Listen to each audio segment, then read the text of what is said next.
In April of 1913, a woman stood on the edge of a train platform in Louisiana, clutching the sides of her skirt, her heart thundering in her chest. It had been 8 months since her 4-year-old son vanished without a trace. And now, they told her that he was on a train, coming back to her. As the engine hissed and slowed, she strained to see through the steam, and then, there he was. A little boy, same blonde curls, same wide brown eyes. She hesitated for a moment, then dropped to her knees, wrapped her arms around him, and cried tears of joy. But that wasn't the end of the story. In fact, it was maybe only the beginning. Welcome back to Legends May Live. This is the story of the disappearance of Bobby Dunbar, a case so tangled and so strange that it took nearly 100 years and a DNA test to begin to unravel it. A child vanished, another child reappeared, and somewhere in between, 2 mothers claimed the same little boy.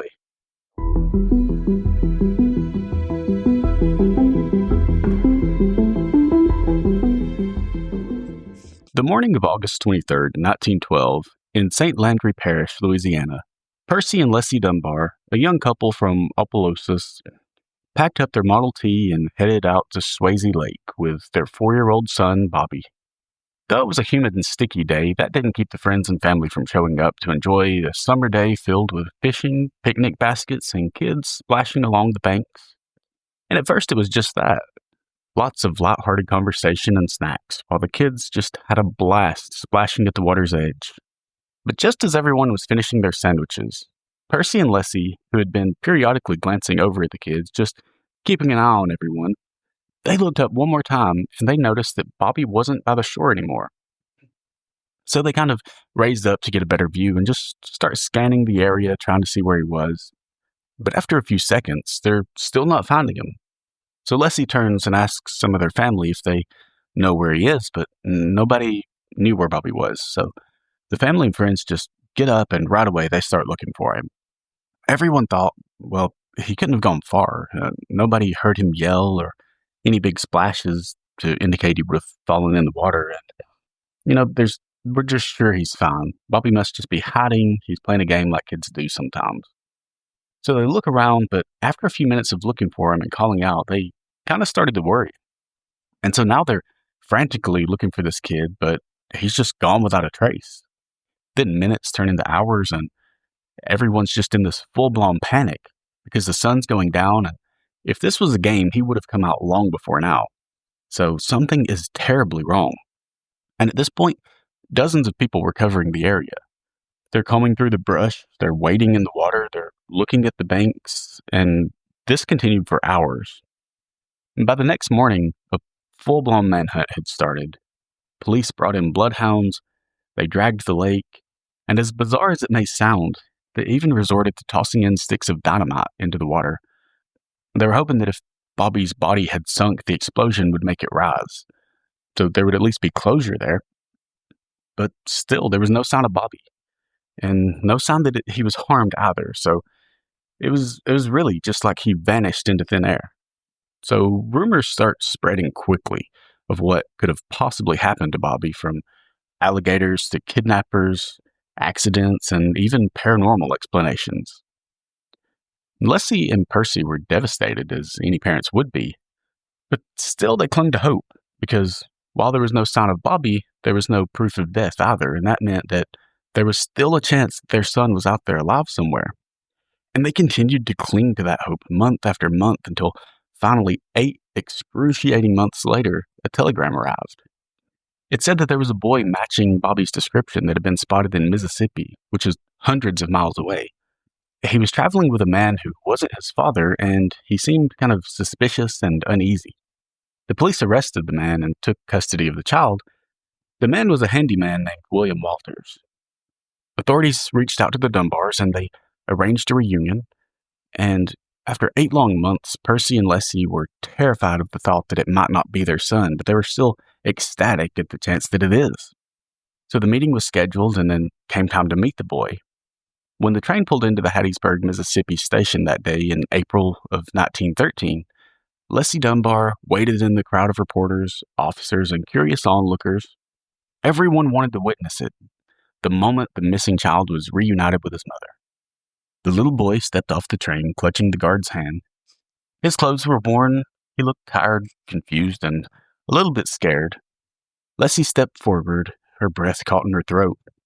She knelt, and the boy backed away. He didn't seem to recognize her. That moment would become the subject of a decades-long debate. Newspapers reported conflicting details. Some said Leslie broke down in tears. Others claimed that she hesitated, then said, "I don't know." The next day, after bathing the child and spending time with him, she became confident. She announced to reporters, "This is Bobby. I know my child." But something didn't sit right with everyone watching, because the man who brought the boy into town, William Walters, was adamant. "That's not Bobby Dunbar. His name is Bruce Anderson. I've been traveling with him for over a year, with his mother's permission." Shortly after Walter's arrest, a woman named Julia Anderson arrived from North Carolina. She was poor, unmarried, a housemaid, and she made no secret of the fact that the child the Dunbars now claimed as their own was hers. She said that she had allowed Walters, who's a friend of the family, to take our son Bruce on a short trip while she worked. When he didn't return, she feared the worst. And now here he was. She asked to see the boy, and with all the speculation, it was allowed. Authorities, journalists, and townspeople watched as Julia was brought into a room with the boy, but they didn't tell him who she was. And when she saw him and he saw her, he didn't run to her or cry out, "Mama." He just looked at her. Julia was devastated. She said he seemed shy, maybe confused, but yeah, that was Bruce. But the town didn't believe a word of it, and public opinion was quickly against Julia. Everyone who saw her just saw this woman who had lost her child and now wanted to take Bobby. She wasn't married and didn't look like a mother. In other words, she was unmarried and poor. All anyone saw was a liar trying to steal someone else's child. The case did go to court. The Dunbars pushed for custody, and Julia tried to fight back, but she had no money for a lawyer, and press had already made up its mind. Everything was stacked against Julia, and the court ruled in favor of the Dunbars. William Walters was convicted of kidnapping and sentenced to 2 years in prison, though he always maintained his innocence. And the boy, he was officially declared Bobby Dunbar. After losing the case, Julia returned to North Carolina alone. She never saw the boy again, and she went on to have more children, but she never stopped telling them, "Your brother is alive. He was taken from me. And one day the truth will come out." The boy the court declared Bobby Dunbar was taken home to Opelousas, Louisiana. He grew up surrounded by love, opportunity, and a family that had suffered, and they believed that they had finally healed. Bobby became a big brother. He went to church, played with cousins, and rode bikes through the streets of his small southern town. As the years passed, the little boy at the center of the nation's attention faded from headlines. He became Bobby Dunbar, the man. He married, had 4 children, went to work, built a life, and in public, the Dunbar family avoided talking about the past.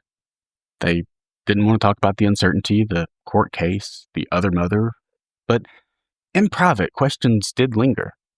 Some relatives said that Bobby never quite felt like he fit, that he didn't really look like the rest of the Dunbars, and they said that he was quiet when the subject of his early childhood came up, and sometimes even angry. And then miles away in North Carolina, Julie Anderson's children grew up hearing a very different story, that their brother Bruce had been taken from them, that the courts believed money over truth. So 2 families, 1 child, 2 versions of reality, and both believed with all their hearts that the other was wrong. By the 1990s, Bobby Dunbar had passed away.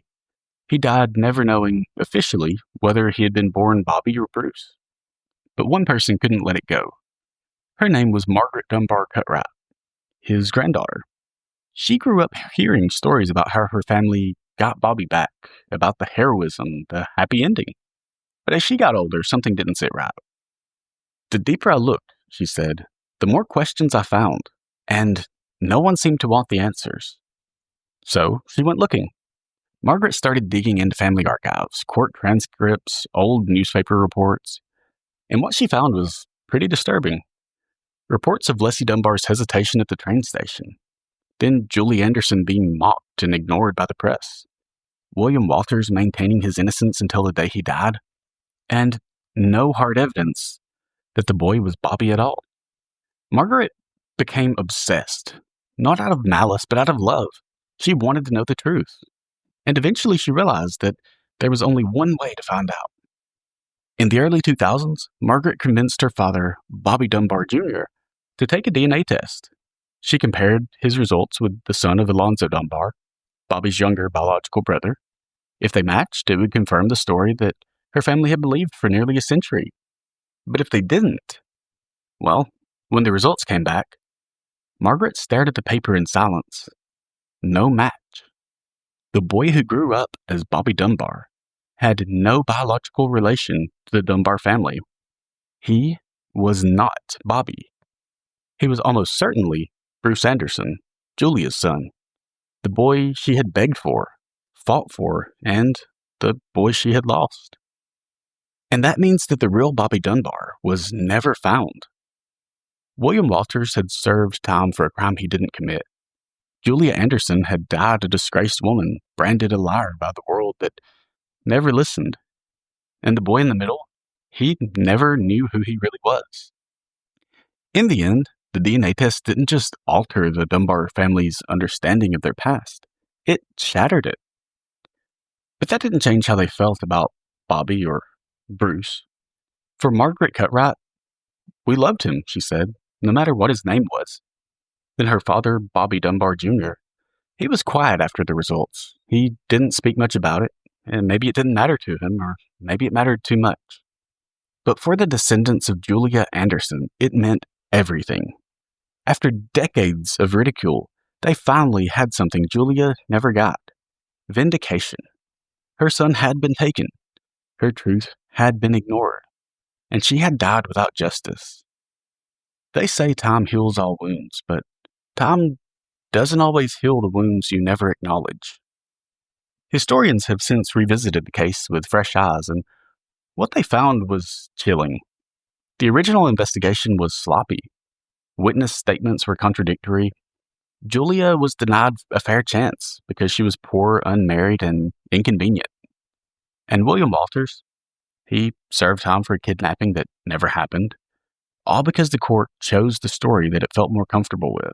The story of a boy who came home, not one where a mother was ignored, or the one where the real Bobby was never seen again.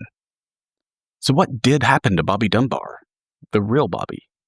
That remains one of the great unanswered questions. Was he taken by a stranger, or did he fall into the water? Was it a wild animal? An accident? We'll never know. The only thing we can say for certain is that the wrong boy came home, and nobody noticed, or maybe they just didn't want to. The story of Bobby Dunbar is not just the tale of a missing child. It's a story about an identity, about the fallibility of memory and the power of belief. It's about how the loudest voice isn't always the truest, and how sometimes in desperate search for resolution, we mistake comfort for fact. We want closure, Margaret once said, but sometimes what we really need is to accept that not all stories end with certainty. She never stopped loving the man she called Grandpa. I mean, why would she? And Julie Anderson? She never stopped being a mother. So the next time you hear a story that seems too clean, too perfect, remember Bobby Dunbar. Because sometimes truth doesn't come with a headline or a hero. Sometimes it arrives 100 years too late. And sometimes the child who came home was never yours to begin with. That's it for today's episode of Legends May Live. I'm Drew. A quick note, I have no idea how to pronounce the name of that town in Louisiana, so if I butchered it, I'm sorry.